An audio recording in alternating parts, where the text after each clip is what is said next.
The text glowed on my phone screen like a knife in the dark. Miss you already. Can't wait for next time. Ethan, her so-called best friend. Sent to my wife, Claire. 2:17 a.m.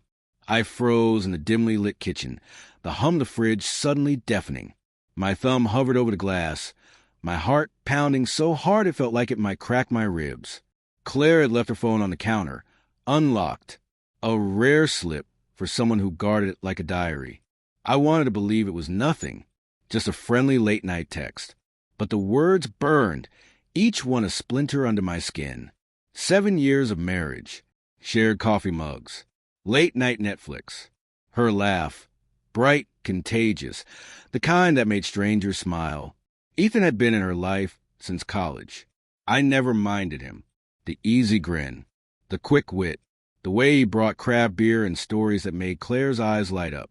But lately, a glance held too long, a hug that lingered past friendly.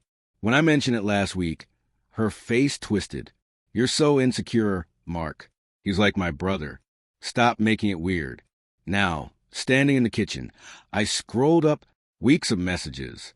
Innocent at first, then warmer, secretive. Lunch tomorrow. Ethan wrote, Can't. Mark's home? Claire replied, Sneak away. I'll make it quick. I stopped breathing. Yoga. That's what she told me she had that day. I'd picture her instead across from Ethan, smiling in a way she hadn't smiled at me in months. I set the phone down, my hands trembling. The clock ticked toward 3 a.m. Claire was upstairs, asleep, oblivious of the storm building below. The next morning, I watched her over breakfast. She stirred sugar into her coffee, humming softly. Sunlight caught her auburn hair. It all felt like a lie. You sleep okay? She asked. I nodded. Yeah. You? She smiled, effortless, unshaken. I didn't confront her. Not yet. Days passed. Each one a tightrope walk between doubt and denial. Her phone always face down. Messages typed with her back to me. The faint scent of cedarwood. Ethan's cologne on her scarf. At night, I checked her phone while she showered. I hated myself for it. But each new message was another nail in the coffin. You look gorgeous today. Ethan wrote, You're not so bad yourself, winking face, Claire replied. That Friday, after dinner, I finally spoke. Claire, we need to talk about Ethan. Her eyes flicked up, cautious. What about him? You're too close. It's crossing a line. She laughed, sharp, brittle. You're so insecure. He's my friend. You're making this into something it's not. But her hands twisted the hem of her sweater.